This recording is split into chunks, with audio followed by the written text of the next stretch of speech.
اللهم صل على سيدنا محمد يا رب صل وسلم دائما ابدا على حبيبي.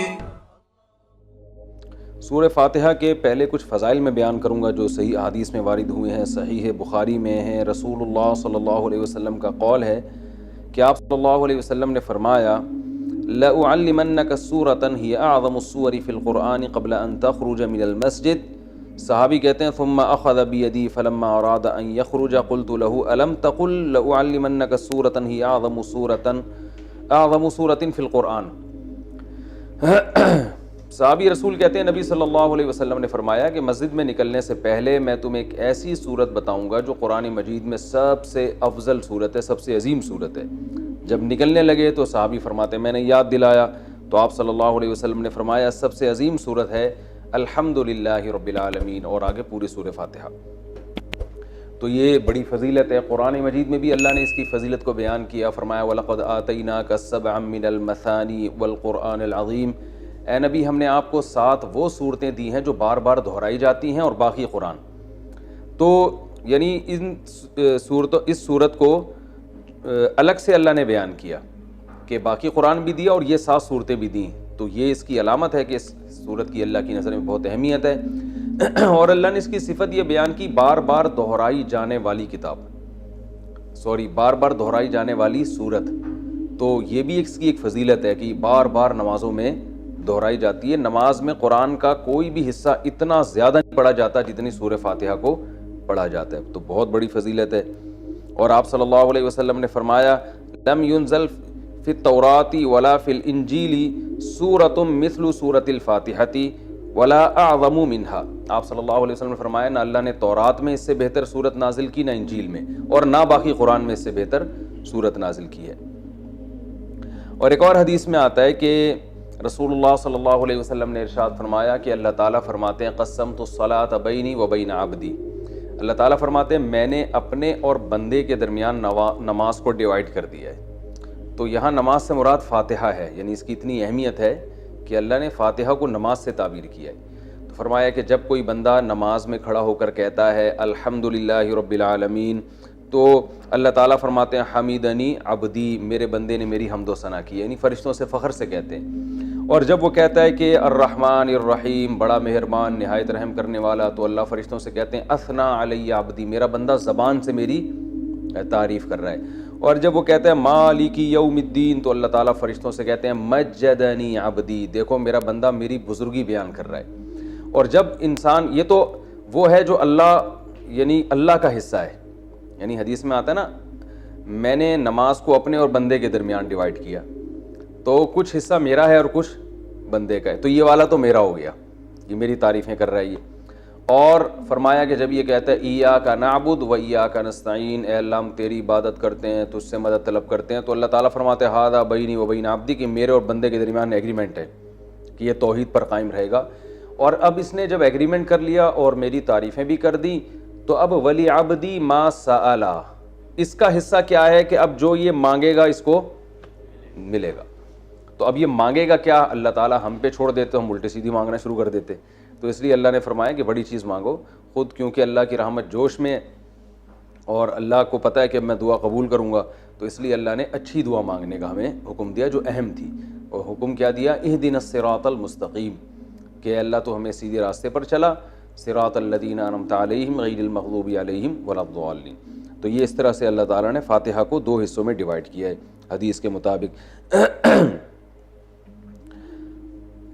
اور حدیث میں آتا ہے صحیح مسلم میں عبداللہ بن عباس رضی اللہ عنہ سے مروی ہے کہ آپ صلی اللہ علیہ وسلم کے پاس جبریل علیہ السلام بیٹھے ہوئے تھے. اچانک آپ نے ایک زوردار آواز سنی جو اس سے پہلے کبھی نہیں سنی تھی. تو جبریل نے فرمایا کہ یہ ایک آسمان کا دروازہ ہے جو کھلا ہے، جو آج سے پہلے کبھی بھی نہیں کھلا تھا. اس سے ایک فرشتہ نازل ہوا ہے، اور فرشتے نے نازل ہو کر پھر نبی صلی اللہ علیہ وسلم کو خوشخبری سنائی اور فرمایا ابشر بنورین اوتیتہما لم یؤتہما نبی قبلک فاتحۃ الکتاب و خواتیم سورۃ البقرہ. اس نے آپ صلی اللہ علیہ وسلم کو خوشخبری سنائی اور عرض کیا کہ یا رسول اللہ آپ کو میں دو ایسی قرآن کی صورتوں کی خوشخبری سنا رہا ہوں جو آپ سے پہلے کسی نبی کو نہیں دی گئی. تو ایک تو سورہ فاتحہ اور ایک سورہ بقرہ کا آخری حصہ، آمن الرسول بما انزل الیہ من ربہ والمؤمنون. تو یہ اس کے کچھ فضائل ہیں. اس سے معلوم ہوتا ہے کہ بہت بڑی فضیلت ہے. ایک فضیلت سورہ فاتحہ کی یہ بھی ہے کہ یہ دم میں بھی رقیہ کے کام آتی ہے. صحابی سے ثابت ہے کہ انہوں نے جن اتارا اور سورہ فاتحہ پڑھ کے ان پہ پھونک مارتے گئے اور وہ جن کے اثرات ختم ہوتے چلے گئے. تو اس لیے اگر کسی پہ خدا نخواستہ جادو یا جنات کے اثرات ہوں تو سورہ فاتحہ پانی پہ دم کر کے چھینٹے ماریں یا ویسے پھونک ماریں، اس کا بہت فائدہ ہوتا ہے. یہ سورہ فاتحہ کیا جو ہے نا کچھ فضیلت تھی جو میں نے آپ کے سامنے بیان کی. اب اس کی کچھ تفسیر بیان کروں گا. سورہ فاتحہ میں نماز میں اس کا کیا مقام ہے؟ رسول اللہ صلی اللہ علیہ وسلم نے ارشاد فرمایا کہ من لم یقرأ بفاتحۃ الکتاب فلا صلاۃ لہ. بخاری کی حدیث ہے، جو شخص سورہ فاتحہ نہیں پڑھتا اس کی نماز نہیں ہوتی. تو اتنی بات تو بہرحال ثابت ہے کہ سورہ فاتحہ نماز کا ایک ضروری حصہ ہے. اب اس میں اختلاف ہے فقہا کا کہ امام اگر پڑھ لے تو سب کی طرف سے کافی ہوگی یا نہیں ہوگی. تو اس میں امام ابو حنیفہ رحمہ اللہ تعالیٰ کا جو قول ہے وہ یہ ہے کہ امام اگر پڑھ لے گا تو مقتدیوں پہ پڑھنا لازم نہیں ہے، بلکہ جائز ہی نہیں ہے، کیونکہ امام کی قرأت مقتدیوں کے لیے کافی ہے.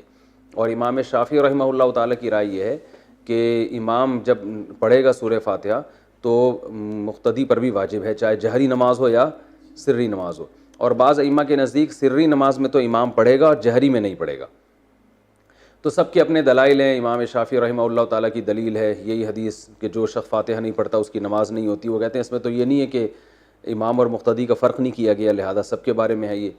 اور یہ جو آیت ہے قرآن مجید کی، اذا قرئ القرآن فاستمعوا لہ، جب قرآن کی تلاوت کی جائے تو خاموشی سے سنو. تو وہ کہتے ہیں یہ جو ہے یہ جمعے کے خطبے کے بارے میں ہے، یہ اس کے بارے میں نہیں ہے نماز کے بارے میں، کیونکہ اس کے بارے میں تو صحیح حدیث میں آتا ہے کہ جو ہے وہ جب قرات کی جائے تو خاموشی سے، یعنی حدیث میں آتا ہے کہ جو فاتحہ نہیں پڑھتا اس کی نماز نہیں ہوتی. اور بعض ائمہ اس طرف گئے ہیں کہ سری نمازوں میں تو پڑھی جائے گی، جہری میں نہیں. جہری میں کیوں نہیں پڑھی جائے گی؟ وہ کہتے ہیں قرآن کی آیت ہے جب قرآن پڑھا جائے تو خاموشی سے سنو. اور سری میں اس لیے پڑھی جائے گی کہ یہاں قرآن زور سے پڑھا ہی نہیں جا رہا، تو خاموشی سے سننے کے بھی ہمیں حکم نہیں ہے، لہذا ہم جیسے چاہیں، یعنی ہم جو ہے وہ اسی حدیث پر عمل کریں گے جس میں آتا ہے جو فاتحہ نہیں پڑھتا اس کی نماز نہیں ہوتی. اور ایک حدیث میں یہ بھی ہے کہ صحابی نے پوچھا یا رسول اللہ ہم امام کے پیچھے ہوتے ہیں، تو آپ نے فرمایا اقرأ فی نفسک، کہ اس کو دل میں پڑھو فاتحہ کو اگر امام کے پیچھے بھی ہو. تو اس بیس پر بھی امام شافعی نے استدلال کیا کہ امام کے پیچھے بھی ہوں تو آپ کو فاتحہ پڑھنی چاہیے. جو امام حنیفہ کے دلائل ہیں وہ دوسری طرف ہیں. وہ پہلے تو قرآن کی آیت پیش کرتے ہیں کہ قرآن میں آتا ہے اذا قرئ القرآن فاستمعوا لہ وانصتوا، جب قرآن کی تلاوت کی جائے تو خاموشی سے سنو اور غور سے سنو اور خاموش رہو. تو وہ کہتے ہیں اس میں تو سورہ فاتحہ اور غیر فاتحہ دونوں داخل ہیں، لہذا جہری نمازوں میں تو سوال ہی پیدا نہیں ہوتا. باقی یہ جو حدیث ہے جس میں آتا ہے کہ صحابی نے کہا ہم امام کے پیچھے ہوتے ہیں تو آپ نے فرمایا صرف فاتحہ سورہ فاتحہ پڑھ سکتے ہو، تو کہتے ہیں یہ خبر واحد ہے اور یہ قرآن کی مقابلہ نہیں کر سکتی. قرآن تو متواتر ہے، تو قرآن میں جب صاف لفظوں میں منع کیا جا رہا ہے، اور خاص طور پر بعض صحابہ سے مروی ہے کہ وہ قسم اٹھا کے کہتے تھے کہ یہ نماز کے بارے میں نازل ہوئی ہے. تو ہم کہتے ہیں کہ نماز ہو یا جمعہ ہو سب کو شامل ہے. جب بھی قرآن سنانے کے لیے پڑھا جائے گا تو اس کا سننا واجب ہے. ایک ہوتا ہے کوئی اپنے طور پہ تلاوت کر رہا ہے، وہ تو اس کی مرضی ہے، اپنے طور پہ تلاوت کر رہا ہے، آپ سنیں نہ سنیں. ایک ہوتا ہے باقاعدہ کوئی محفل ہو جس میں سنایا جا رہا ہو، تو اس میں تو سننا بہرحال واجب ہے. تو سری نمازوں کے بارے میں امام حنیفہ کی جو حدیث ہے وہ بہقی کی حدیث ہے، من کان لہ امام فقراءۃ الامام لہ قراءۃ. حدیث میں آتا ہے جس شخص کا کوئی امام ہو تو امام کی قرات مقتدی کے لیے کافی ہے. اور ناصر البانی جو ہے نا علماء معاصرین میں سے، انہوں نے اس حدیث کو صحیح قرار دیا ہے. تو دونوں طرف دلائل ہیں. اور یہ جو دلیل ہے کہ جو فاتحہ نہیں پڑھتا اس کی نماز نہیں ہوتی، تو صحیح مسلم کی حدیث میں آتا ہے کہ جو فاتحہ نہیں پڑھتا من لم یقرأ بفاتحۃ الکتاب فصاعدا، جو فاتحہ نہیں پڑھتا اور پلس سورت نہیں ملاتا اس کی نماز نہیں ہوتی. تو ہم کہتے ہیں پوری حدیث تو یوں کہ فاتحہ اور پلس سورت. تو جیسے سورت کے بارے میں آپ کہتے ہیں کہ جو امام کے پیچھے کھڑا ہے وہ سورت نہیں پڑھے گا، امام کی سورت اس کے لیے کافی ہو گئی، تو ایسے ہی فاتحہ کے بارے میں بھی ہے. رہا یہ مسئلہ کہ جو حدیث میں آتا ہے کہ جو فاتحہ نہیں پڑھتا نماز نہیں ہوتی، تو اس سے مراد ہے حقیقتاً بھی نہ پڑھے حکماً بھی نہ پڑھے. امام نے جب فاتحہ پڑھ لیا تو مقتدی پڑھنے والے ہی کہلائیں گے، کیونکہ حدیث میں خود آ گیا کہ جس کا امام ہے تو امام کی قرات مقتدی کے لیے کافی ہے. تو اس کا مطلب امام نے جب قرات کر لی مقتدی کی طرف سے وہ ہو گئی ہے، وہ مقتدی کو یوں ہی سمجھا جائے گا کہ وہ قرات کرنے والا ہے. تو یہ دلائل ہیں، دونوں طرف ہیں، اختلافی مسئلہ ہے، اس لیے جس بھی مجتہد کو فالو کریں، لیکن ایک کو فالو کریں، ایک فقہ کو فالو کرنا چاہیے. کبھی یہ جو کبھی اس رائے کو کبھی اس رائے کو، اس کی جو سنجیدہ علماء ہیں اور صدیوں سے جو علماء اہل فتویٰ دیتے ہیں وہ اس کی اجازت نہیں دیتے، وہ کہتے ہیں ایک کو فالو کریں باقی سب کو صحیح سمجھیں. تو یہ تو کچھ جلدی میں نے مختصراً اختلافی مسئلہ بیان کیا. باقی سورہ فاتحہ کی تفسیر کیا ہے؟ یہ قرآن مجید کی وہ صورت ہے جو سب سے پہلے جس کو رکھا گیا ہے. نازل تو پہلے نہیں ہوئی ہے لیکن رکھا سب سے پہلے گیا اس کو. اس کی وجہ یہ ہے کہ ہم جب بھی قرآن کی ابتدا کریں تو سورہ فاتحہ سے کریں. فاتحہ کا معنی ویسے بھی کھول دینے والا، کھول دینے والی، تو یہاں سے گویا ابتدا ہو رہی ہے، قرآن کھل رہا ہے یہاں سے. تو اس صورت میں اللہ تعالیٰ نے اس کو تمہید بنایا ہے. جیسے ہر کتاب سے پہلے کچھ ایک تمہید ہوتی ہے نا، انٹروڈکشن ہوتا ہے، تو گویا یہ ایک قسم کی تمہید ہے. تو اللہ نے اس میں سب سے پہلے اپنا تعارف کروایا کہ الحمد للہ رب العالمین، تمام تعریفیں اللہ کے لیے ہیں جو تمام جہانوں کا پالنے والا. یہ جو للہ میں لام ہے نا، اس کو تخصیص والا لام بھی کہتے ہیں. گاڑی اردو ہے، سمجھ میں نہ آئے تو کوئی ایسی بات نہیں ہے. یوں سمجھ لیں کہ اسلام کا مطلب ہے تمام تعریفیں صرف اللہ کے لیے ہیں. یہ صرف بھی یہاں لگا ہوا ہے، یعنی جتنی بھی تعریفیں ہیں، سخاوت ہے، جود و سخا ہے، بہادری ہے، یہ جو بھی کمالات سمجھے جاتے ہیں، علم والا ہے، رحمت والا ہے، تو تمام تعریفیں حقیقت میں صرف کس میں پائی جاتی ہیں؟ اللہ میں. اگر انسانوں میں کوئی تعریف ہے تو اللہ کی دین سے ہے، اللہ کی عطا سے ہے، ورنہ حقیقت میں حقیقی تعریف کا مستحق تو صرف اللہ کی ذات ہے. تو اللہ نے اپنا تعارف کروایا رب العالمین، تمام جہانوں کا پالنے والا، اس لیے کہ جب تک آپ کے سامنے کتاب کے مؤلف کا انٹروڈکشن نہیں ہوگا آپ کتاب کو ویلیو نہیں دو گے. اگر آپ کے سامنے کوئی بازار میں کتاب رکھی ہوئی ہے، آپ نے دیکھا مصنف کا نام ہی سمجھ میں نہیں آ رہا، پتہ چلا جی وسیم گولے گنڈے والے نے لکھی ہے کتاب، یہ کتاب لکھی ہے وسیم گولے گنڈے والے نے، تو آپ کوئی گولے گنڈے والا تو خرید لے گا اس کو، لیکن میرا خیال ہے کوئی بھی عام آدمی، کوئی سمجھدار آدمی نہیں خریدے گا. یار مجھے ذرا پانی تو پلاؤ، بہت سخت پیاس لگ رہی ہے. تو کوئی بھی پی سکتا ہے کہ دیکھو پیاس لگ رہی ہے نا، تو کوئی بھی خرید سکتا ہے اس کتاب کو، لیکن سمجھدار آدمی نہیں خریدے گا. تو یہ مصنف سے پتہ چلتا ہے. تو یہ قرآن اللہ کی کتاب ہے، تو اس لیے اللہ نے اپنا تعارف کروایا.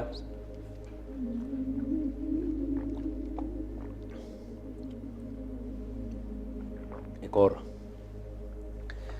تو اللہ نے تعارف کروایا یہ اس ذات کی کتاب ہے الحمد للہ، تمام تعریفیں اللہ کے لیے ہیں. اور یہ جو جتنے بھی جہان ہیں نا دنیا میں، کائنات ہے، ان سب کو نہ صرف بنانے والا ہے بلکہ پالنے والا ہے، سب کو چلا رہا ہے. جیسے میں نے مثال دی تھی نا، رب کہتے ہیں پالنے والے کو، تو باقاعدہ سب کی تربیت کر رہا ہے، سب کو کھلا رہا ہے، سب کو ایک نظام کے تحت چلا رہا ہے، تبھی پوری کائنات لاکھوں کروڑوں سالوں سے بچی ہوئی ہے.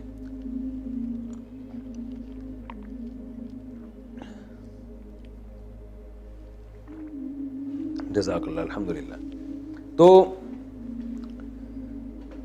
پالن ہار، پالنے والا، تبھی قرآن میں دوسرے مقام پر آتا ہے یمسک السماوات والارض ان تزولا، کہ اللہ نے زمین اور آسمان کو تھاما ہوا ہے اللہ تعالیٰ. وَلَئِن زَالَتَا، اگر اللہ ان کو نہ تھامے نا اور یہ اپنی جگہ سے زائل ہو جائیں تو اللہ کے علاوہ کوئی دوبارہ ان کو اسی ٹریک پہ نہیں لا سکتا. تو یہ نظام عالم بننے میں بھی اللہ کا محتاج ہے اور برقرار رہنے میں بھی اللہ کا محتاج ہے. تو اتنی بڑی ذات ہے جس کی کتاب ہے آگے جو تم پڑھو گے. الحمدللہ رب العالمین. العالمین عالم کی جمع ہے، عالم کہتے ہیں جہان کو، بہت سارے جہان ہیں. اب اس میں علماء کی مختلف آراء ہیں. بھئی جہان اس اعتبار سے بھی ہیں کہ زمین ایک الگ دنیا ہے، آسمانوں کی ایک الگ دنیا ہے، پھر آسمان 7 ہیں، ہر 7 آسمان کی ایک الگ دنیا ہے. تو اس لحاظ سے اللہ نے بہت سارے جہان بتائے. اور بعض علماء کہتے ہیں اس لحاظ سے بہت سارے جہان ہیں کہ ایک جہان یہ دنیا کا ہے، ایک قبر کا ہوگا اور ایک آخرت کا ہوگا. یہ بھی تو الگ الگ جہاں ہے نا، ہم تو شفٹ ہوتے ہیں. ہماری روح یہاں سے مادی زندگی سے برزخ میں جائے گی، برزخ سے پھر آگے دوبارہ حشر میں، پھر جنت ہے یا جہنم ہے. تو یہ سارے مختلف جہاں ہیں. اور بعض علماء کہتے ہیں اس لحاظ سے یہ مختلف جہاں ہیں کہ جیسے ایک مادی زندگی ہے نا انسانوں کی ہے، ایک فرشتوں کی بھی زندگی ہے، ان کی بھی ایک الگ دنیا ہے، جنات کی بھی ایک الگ دنیا ہے. تو جنات کیوں ٹریس نہیں ہوتے، کیوں نظر نہیں آتے؟ اس لیے کہ وہ مادی چیز نہیں ہے، وہ ایک الگ ہی مخلوق ہے جو ہم اس کو دیکھ نہیں سکتے، آگ سے بنی ہوئی مخلوق ہے. اور یہ جو فرشتے ہیں یہ روشنی سے بنی ہوئی مخلوق ہے.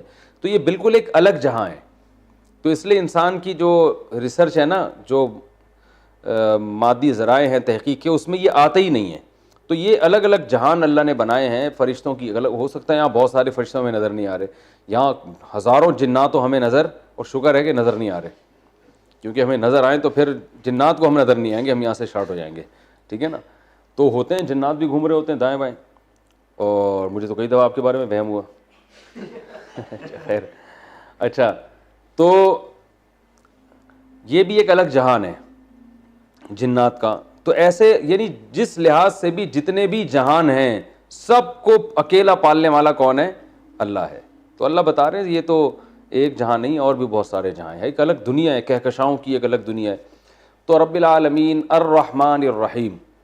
تو ابھی اللہ کا انٹروڈکشن چل رہا ہے، تو اللہ نے فرمایا کہ اس کی بہت ساری صفات ہیں، لیکن اس کی جو سب سے اہم ترین صفت ہے بڑا مہربان اور نہایت رحم کرنے والا. اس کی وہ جس کو میں نے الرحمن رحیم کے لفظ میں بہت ڈیٹیل سے میں بیان کر چکا ہوں کہ اللہ کی رحمت اللہ کے غصے پر غالب ہے، اور اللہ اصل میں تو رحم ہی کرتا ہے، سزا جب دیتا ہے کہ جب کوئی اس کی نافرمانی کرے، اور اس میں بھی بہت سارے آپشن اس نے معافی کے رکھے ہوئے.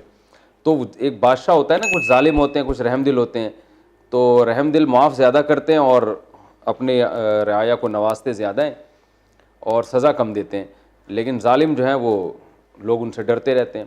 تو اللہ تعالیٰ جو ہے رحم دل ذات ہے، لہذا وہ اپنے بندوں پر عطائیں زیادہ کرتا ہے اور ان کو سزا بھی دیتا ہے، مگر اتنی نہیں جتنی وہ مستحق ہیں. بہت سے گناہ معاف ہو جاتے ہیں. تو الرحمن الرحیم آگے فرمایا کہ مالک یوم الدین، روز جزا کا مالک.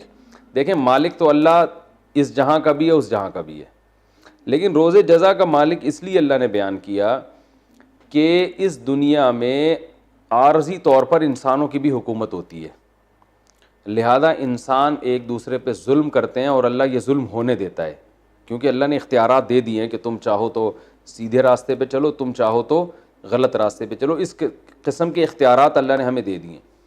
تو آخرت میں یہ اختیارات نہیں ہوں گے، اور آخرت میں ملکیت صرف اور صرف اللہ کی ہوگی. تو لہذا جو عقل مند لوگ ہیں وہ آخرت کو سامنے رکھ کر زندگی گزارتے ہیں. وہ کہتے ہیں اگر آج ہم نے اپنے اختیارات کا غلط اور ناجائز فائدہ اٹھایا تو کل ہمیں یہ بھگتنا پڑے گا، کیونکہ یہ اختیار ہم سے سلب ہو جائے گا، ہم سے چھین لیا جائے گا. تو اس لیے اللہ نے بتایا کہ مسلمان کا عقیدہ کیا ہے کہ اللہ دنیا کا بھی مالک ہے اور آخرت کا تو تنہا مالک ہوگا، اس میں تو عارضی طور پر بھی لوگوں کو اختیارات نہیں ہوں گے. تو یہ آخرت کا عقیدہ بہت ضروری ہے، اس کے بغیر اسلام پہ نہ کوئی چل سکتا ہے، نہ وہ مسلمان کہلا سکتا ہے. تو مالک یوم الدین کے بعد اللہ نے ہم سے ایگریمنٹ کروایا ایاک نعبد و ایاک نستعین، کیونکہ آگے اسلام پر چلنا اسی پر موقوف ہے. جب تک آپ ایک اللہ کی عبادت کے قائل نہیں ہیں، اسلام کہتا ہے آپ کی کوئی نیکی قبول ہے ہی نہیں. تو ہم سے یہ ایگریمنٹ کروایا گیا ایاک نعبد، اے اللہ ہم تیری ہی عبادت کرتے ہیں، و ایاک نستعین، اور صرف تجھی سے مدد طلب کرتے ہیں. عبادت کو سمجھنے کی بہت شدید ضرورت ہے. عبادت کہتے کسے ہیں؟ دیکھیں ہر چیز کے نا ایک لغوی معنی ہوا کرتے ہیں ڈکشنری میں، اور ایک ٹرم ہوتی ہے اصطلاح. تو عبادت قرآن و حدیث میں کبھی تو ایک جو ڈکشنری میں جو معنی ہوتے ہیں نا اس کے معنی میں استعمال ہوا، کبھی ایک اصطلاحی معنی میں. اصطلاح اور لغت میں کیا فرق ہے میں آسان زبان میں سمجھاتا ہوں. جیسے ہم کہتے ہیں کہ بھائی عربی میں لفظ ہے صلوات یا صلات. صلات عربی میں اصل میں دعا کو کہتے ہیں صلات. جیسے بلکہ اور آسان پرے عربی میں انگلش میں کسے کہتے ہیں؟ دعا کو. لیکن پرے نماز کو بھی کہتے ہیں نا، ہی از گوئنگ ٹو پرفارم پرے کہتے ہیں نا. تو اب پرے کا لفظ اصل میں تھا انگلش میں دعا کے لیے، لیکن نماز میں بھی چونکہ دعا وغیرہ مانگی جاتی ہے تو نماز پہ بھی پرے کا اطلاق ہوتا ہے. تو اب پرے کا جو لفظ ہے ہم یہ کہیں گے کہ یہ ڈکشنری میں اس کے معنی نماز نہیں ہے، اس کے اصل معنی ہے دعا. لیکن یہ ایک ٹرم ہے جو ایک مخصوص عبادت ہے، اس کو بھی پرے کہا جاتا ہے. مخصوص عبادت ہے نا، جو نماز کی شکل میں ہوتی ہے اس کو بھی ہم کیا کہتے ہیں؟ پرے کہتے ہیں۔ عربی میں صلاۃ، صلاۃ کا عربی میں دو معنی آتے ہیں، میں صرف ایک ہی معنی اس وقت بتاؤں گا جو لغوی معنی ہے دعا، جیسے ہم کہتے ہیں نا صلو علی الحبیب، نہیں ہے نا، کیا مطلب؟ نبی کے لیے رحمت کی دعا کرو۔ صلاۃ والسلام جو ہے نا رحمت کی دعا کو کہا جاتا ہے۔ ان اللہ و ملائکتہ یصلون علی النبی، اللہ اور اس کے فرشتے نبی پر، اللہ تو رحمت بھیجتا ہے اور فرشتے نبی پر رحمت کی دعا کرتے ہیں۔ تو یصلو صلاۃ کس کے معنی میں آتا ہے؟ اصل میں دعا کے معنی میں آتا ہے۔ تو لیکن صلاۃ کیونکہ ہم جب مخصوص عبادت کرتے ہیں تو اس کو بھی صلاۃ کہتے ہیں۔ حی علی الصلاۃ ہے نا، آؤ نماز کی طرف۔ اب حی علی الصلاۃ میں کوئی بندہ گیا دعا مانگ کے واپس آ جائے اور کہ مؤذن صاحب نے تو کہا تھا دعا کی طرف آؤ، تو میں تو دعا کر کے چلا گیا، تو ہم کہیں گے بھائی یہاں صلاۃ سے مراد یہ لغوی معنی نہیں ہے، بلکہ صلاۃ ایک ٹرم ہے، ایک مخصوص عبادت، قیام، رکوع، سجدے والی عبادت کو صلاۃ کہا جاتا ہے۔ تو ہر چیز کے ایک لغوی مطلب ہوتا ہے اور ایک اصطلاحی مطلب ہوتا ہے، تو جو زبان میں ماہر نہیں ہوتے وہ لغوی اور اصطلاحی معنی کو گڑبڑ کر دیتے ہیں۔ قرآن میں کہیں یہ لفظ اصطلاحی معنی میں استعمال ہوگا، کہیں لغوی معنی میں، جیسے اسلام، اسلام کا جو لغوی مطلب ہے اپنے آپ کو سپرد کر دینا، لیکن اسلام ٹرم میں کسے کہتے ہیں؟ ایک مخصوص مذہب کو کہتے ہیں، ایک مخصوص مذہب کو کیا کہا جاتا ہے؟ اسلام۔ مسلم کا لغوی مطلب کیا ہے؟ مسلمن، سپرد کرنے والا، جو اپنے آپ کو کیا کر دے؟ سپرد کر دے۔ لیکن ایک ٹرم ہے اصطلاح میں، مسلم کسے کہتے ہیں؟ جو مسلم ہوتے ہیں۔ اب قرآن میں بھی یہ اسلام کا لفظ کہیں ایک ٹرم کے طور پہ استعمال ہوا، کہیں لغوی معنی میں، تو وہاں بھی لوگ گڑبڑ کر دیتے ہیں۔ جیسے قرآن میں ایک جگہ آتا ہے، سورہ حجرات کے ذکر میں آتا ہے قالت الاعراب آمنا قل لم تؤمنوا ولکن قولوا اسلمنا، کہ دیہاتی لوگ جو ہے نا وہ منافق تھے، وہ کہتے تھے کہ ہم ایمان لے آئے۔ قل لم تؤمنوا ولکن قولوا اسلمنا، اے نبی آپ ان سے کہہ دیں کہ تم ایمان نہیں لائے، تم یوں کہو کہ ہم اسلام لائے ہیں۔ تو اب یہاں اسلام بھی نہیں لائے تھے نا اصل میں، تو یہاں اسلام کا معنی لغوی ہے، اصطلاحی اسلام نہیں ہے، یعنی یوں کہہ دو کہ ہم نے اپنے آپ کو سپرد کر دیا ہے، یعنی وقتی ظاہری طور پر ہم نے اپنے آپ کو تسلیم کر دیا، آپ کی اطاعت کر رہے ہیں، ورنہ حقیقت میں اندر سے کچھ بھی نہیں ہے۔ تو ایک ہوتا ہے ظاہری طور پر اپنے آپ کو یعنی کسی کے حوالے کر دینا، بھائی جیسے کہو گے ہم ویسے کہیں گے، دل میں تو ایمان ہے ہی نہیں۔ تو یہ اصطلاح نہیں ہے، یہ لغوی معنی ہے۔ تو لیکن ویسے اسلام کا کیا ہے؟ قرآن میں آتا ہے وَمَن يَبْتَغِي غَيْرَ الْإِسْلَامِ دِينًا فَلَن يُقْبَلَ مِنْهُ، جو اسلام کے علاوہ کسی اور دین کو فالو کرے گا وہ ہرگز قبول نہیں ہوگا۔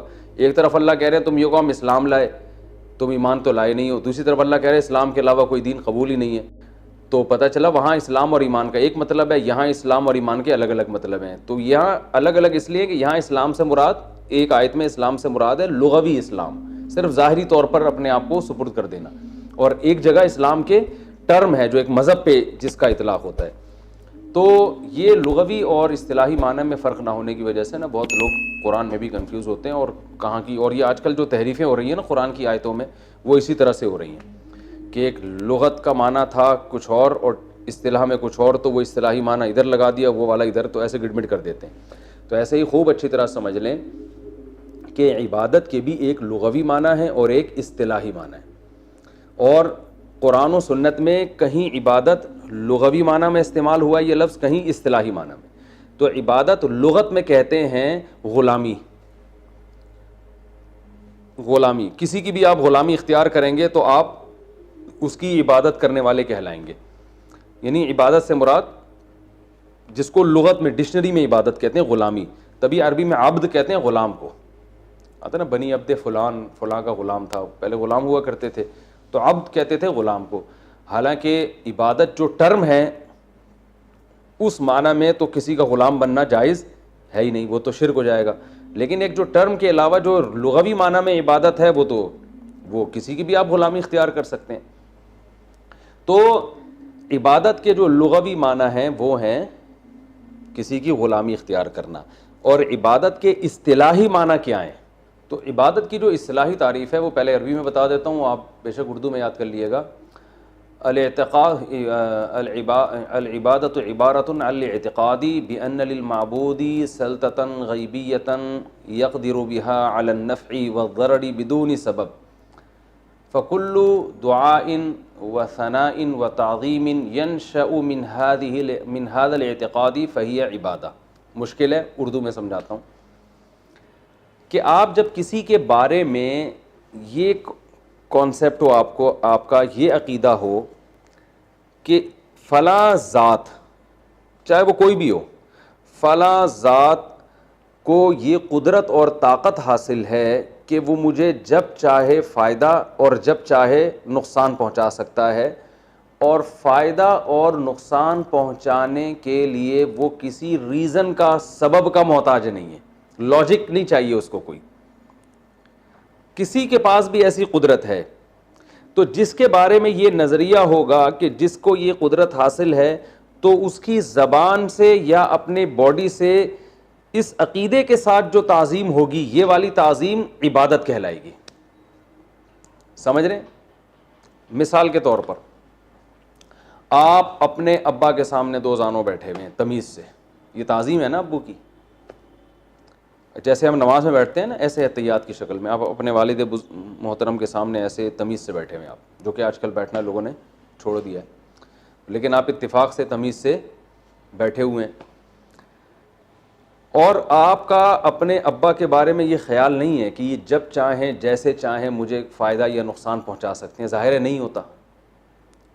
تو یہ تعظیم عبادت نہیں کہلائے گی، وہ جو اصطلاحی عبادت ہے جس کی وجہ سے شرک اور کفر کے فتوے لگتے ہیں. لیکن یہی ہم جب نماز میں اللہ کے سامنے ایسے ہی احتیاط میں ادب سے بیٹھتے ہیں، تو یہی ہمارا عمل کیا کہلاتا ہے؟ عبادت. کہ ہم اللہ کی کیا کر رہے ہیں؟ عبادت. پھر جب زبان سے بھی ہم تعظیم کرتے ہیں، ہم زبان سے کہتے ہیں، جب دو زانوں بیٹھ کے ہم کیا کہتے ہیں؟ التحیات للہ والصلوات والطیبات کہتے ہیں نا. اب یہ زبان سے اللہ کی جو ہم تعریفیں کر رہے ہیں، یہی تعریفیں اگر ہم ابا کی زبان سے کرنا شروع کر دیں، ابا آپ بہت زبردست ہیں، ابا آپ بہت پیارے ہیں، ابا آپ نے بہت خدمت کی ہے، یعنی ہم لوگوں کا بڑا خیال رکھا ہے، تو یہ بھی تو تعریف ہے نا. لیکن یہ تعریف عبادت نہیں کہلائے گی. اس لیے نہیں کہلائے گی کہ یہ اس جذبے کے ساتھ نہیں ہے، اس میں اس طرح کی تعظیم نہیں ہے کہ آپ یہ سمجھ رہے ہو کہ یہ مجھے نفع اور نقصان پر قدرت سبب کے بغیر بھی رکھتے ہیں. یعنی نفع اور نقصان پر قدرت تو رکھتے ہیں، لیکن اتنی قدرت جتنی اسباب کے تحت ہو، کچھ کرنے میں کچھ کسی سبب کے محتاج ہیں یہ. اب ہندو جب بدھ کے سامنے جھکتا ہے نا، تو وہ یہ سوچ کے جھکتا ہے، چاہے وہ تھوڑی سی گردن بھی جھکائے، اس کا یہ خیال ہوتا ہے کہ یہ بت میرا فلاں کام بنا دے گا، حالانکہ کام بنانے کے اسباب اختیار نہیں کرے گا. اس کو خدا نے، بھگوان نے کچھ ایسی طاقتیں دی ہیں کہ یہ اب ان طاقتوں کے ہوتے ہوئے کسی سبب کا محتاج نہیں ہے. یہ اولاد دے دے گا یا میری روزی بڑھا دے گا. حالانکہ جب آپ جو ہے وہ کسی سے کچھ مانگتے ہو تو وہ چل کے جائے، پولیس والوں سے بات کرے، پھر ان کو سمجھائے کہ بھائی اس کا جو ہے وہ اس کے قیدی جیل میں ان کو چھوڑ دو، یا اس کا کاروبار نہیں چل رہا تو اس کو حکومت سے کہے اس کا ٹیکس کم کر دو. کوئی بھی اسباب ہم اختیار کرتے ہیں نا. جب انسان سے مدد مانگتے ہیں، ڈاکٹر سے کوئی شادی شدہ جوڑا جا کے کہتے ہیں اولاد نہیں ہو رہی، تو دوائیں دے گا وہ. لیکن بت کے پاس جب آپ جاتے ہیں، پتھر کے بنے ہوئے بت کے پاس، اس سے اولاد مانگتے ہیں، تو آپ کا یہ نظریہ ہوتا ہے کہ آپ یہ سمجھتے ہیں کہ یہ کچھ کرنے میں کسی سبب کا محتاج نہیں ہے. تو اس جذبے سے جب کسی کو پکارا جائے، کلو دعائن و ثنائن، اس جذبے سے جب کسی کو مدد کے لیے پکاریں گے آپ، تو یہ مدد کے لیے پکارنا بھی عبادت. اس جذبے کے ساتھ جب آپ کسی کی زبان سے تعریف کریں گے، ثنا، تو یہ ثنا بھی عبادت کہلائے گی.